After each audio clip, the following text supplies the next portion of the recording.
Sorry I'm late, but this is week 2. Sorry I'm late, but this is week 2. What is going on, guys? It is Chatty Daddy, and yeah, I forgot to post on Saturday. I don't know what it was. Life just kind of kept going, and I guess I didn't stop. I'm super busy, but in true D&D, do not disturb fashion, I missed a video because I was, no, I'm just kidding. But anyways, week 2 update. Still don't have a gym. I refuse to drive an hour to Crunch. I might do it once a week in the meantime and do it 2-a-days with a Starbucks break. But I refuse to do that continuously. It's like all back roads too. It's not even like 60, 70 miles an hour. It's like 25, 30. It's disgusting. So still praying and hoping for that. And when I say praying, hoping, I need funds. I'm still part of Crunch, so I mean, it's $25 a month, so I'm not worried about that. But to get to one of the bigger social clubs, it's a $700 initiation fee and then $300, $400 a month. So I'm not comfortable putting that. At first I am, but I want to make sure I can sustain that. I don't want to do it for 2 or 3 months and then be like, oh crap, I can't keep up with that. So, I mean, $25 to $400, that's a lot of money. I mean, yeah, not saying you can't add $400 here, blah, blah, blah. Like, at the end of the day, going from $25 for a gym membership to the place I was at, which was I think $60 a month. It was really $80, but it's $60 with a discount when you buy it for 3 months. And then $400, that's a lot. Still looking at the gym membership, to be honest. But I got in so much walking, guys, and I got in so much cardio. I feel so good. My stomach flattened. I think I lost pretty much all the glycogen. And I was able to shoot video in my gym at the apartment here. So the reason why I wanted to move gyms in the first place is so I could start videoing more and getting some more progress updates. I'm not one to like, if you guys want to see things like certain like shoulder workouts and this, like by all means I'll put that together, but I'm not the one to shove science and all this stuff down your throat just because like I know more than you or something like that. There are things that I do that I think that work, and I'll let the results speak for them. And if you like the results and you want to learn kind of that thing, then just reach out, put it in the comments. But I'm not here to like brain rot you with science, number one, and number two, jam down every exercise you need to do to get to the physique. We're all genetically different anyway, so what I do for my shoulders is going to give me a totally different result than what it will for your shoulders. As I know this from abs, some people have abs and I have to work incredibly hard, fasting, very, very, very low calories, certain foods,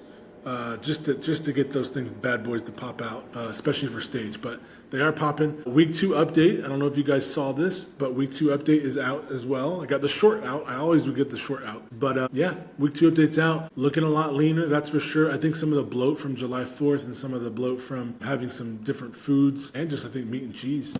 I've kind of starting to wear down. My digestive system is back on track. And I can attribute that to, yes, the low carb, but mainly the walking. I'm starting to walk 15,000 steps a day. I've been getting in on the Stairmaster as well. And then like some days, like after a leg day, when I have to do cardio, I don't really want to do the Stairmasters or walk. So I get on the rower.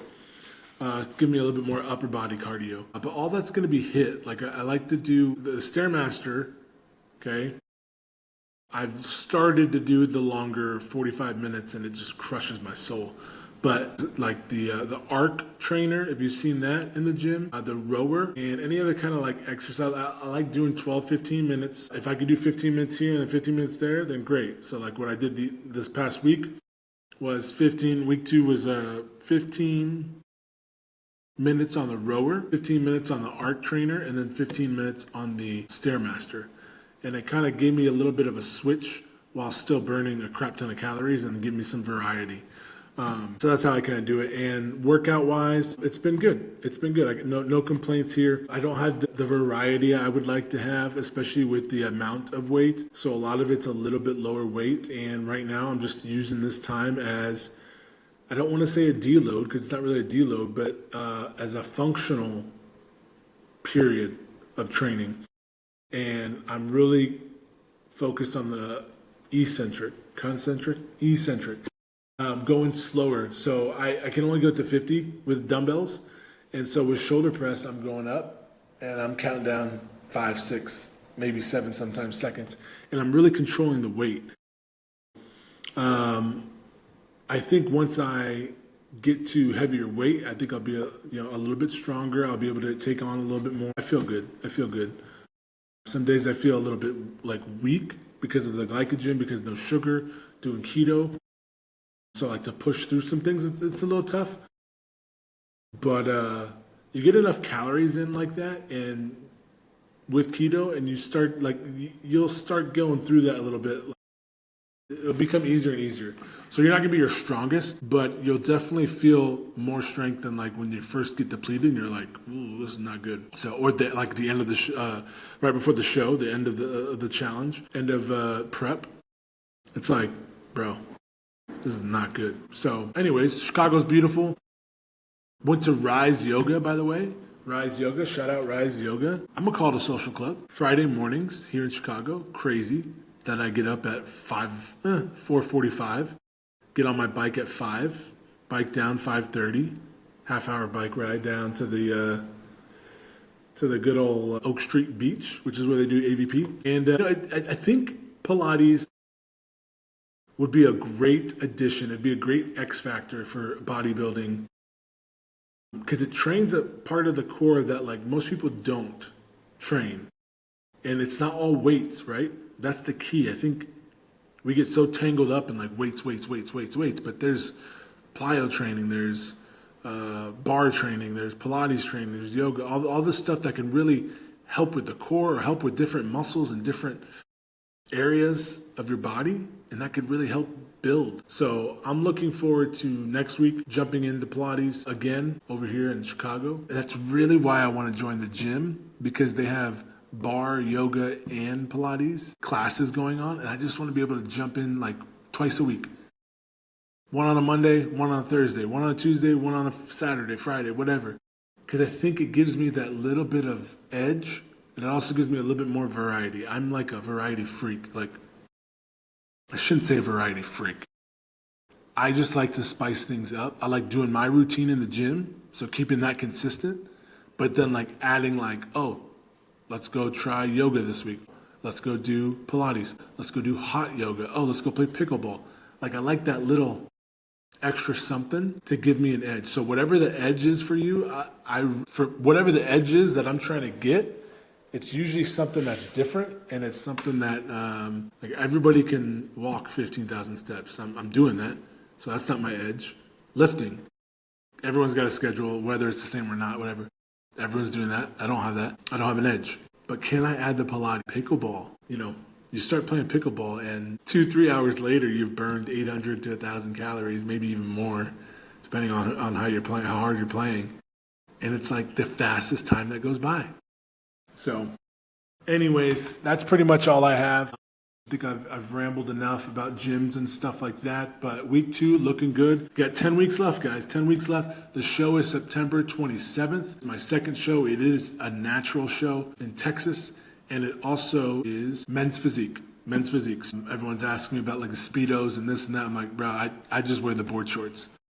Oh, speaking of board shorts, let's go on that, because the dark sports shorts that you see when I do my review or my weekly update, those are the Hawaii ones for Hawaii, and they're size 36. They're size 36. So I know for a fact, at least from right now, based on the updates, I mean, they're about to fall off, so they're at least 34. I've never really been a 34. I'm 6'5", 245, 240 pounds. To be a 34, size 34, 33 waist probably is what it really is right now, for being honest. Because, I mean, those things are baggy. Like, that's 36. 34 is generous. Genuinely generous, I think is what I was trying to say. Anyways, 33 is probably where I'm at. If I could drop 2 more sizes, if I could drop 3 sizes, if I could be a 30 or a 31 at my height, my weight, 35 on stage, if I had all the muscle, 230 on stage, I mean, that could be a threat. That could be something. Because the thing with men's physique is obviously illusion. The waist to shoulder ratio. Like, you want that. Just because I'm big, like, I can go out to the beach and people be like, oh, you're big, blah, blah, blah. That's not really what it's not like You can't just overpower people in men's physique. You have to out illusion them in men's physique. And yeah, so that's the goal, is to tighten this waist. What are the things that I try to do to tighten? Do a lot of rotational exercises. That's when I feel the best. That's when I feel the flattest with my stomach, and that's when I feel tight. I feel tight. So when I do Pilates, awesome stuff. You're moving around. You're engaging core, stuff that you wouldn't even think about. But then in the gym, I'm doing sledgehammers or baseball bat, however you want to call it. Taking the rope machine, going here, only focusing on my core. I'm not pulling with my arms. I'm simply moving my core first, engaging that, and then on the way back, going back slow, and then, I can feel it right now. It feels amazing. So that's one. You had the landmines, but for your abs. Most people do like the push for their back or their shoulders or whatever. Use the landmine machine and come down to your hip, over, down to your hip, and watch your core explode, especially your obliques. And then, yes, you have your typical stuff on the ground. I like to have a allotted weighted V-ups with the 45 going over. I don't know if it's just like a subtle flex of having the 45 pounds in your shoulder, like going over while your abs are going up. But I'm sure most people, well, I don't want to say most people can do it, but I feel like it's a subtle flex. I'm like, always like, yeah. So that's just my fun exercise I do to kind of show off a little bit. We all show off a little bit. Yeah, that's all I got, guys. I'm excited. I'm hoping and praying this next week we can figure out a gym, or in the coming days, figure out a gym, get enough finances built up, get some revenue coming in from the businesses, and yeah, and then I would love my next video. I would love when I get into the gym, not next week, but when I get into the gym, my next video I want to do is really see where I'm at strength-wise, especially for a volleyball player, like benching, what am I benching, so on and so forth through all these exercises. So that'd be a really cool first video to do in the new gym whenever we get that. So stay tuned for more. Week 3 is going to drop tomorrow. It is what it is. But thanks for hanging out. And this is Shadow Session. I don't know if it's episode 3. It's week 2 recap. I think it's episode 3. Anyways, thanks for tuning in, and we'll catch you guys next week.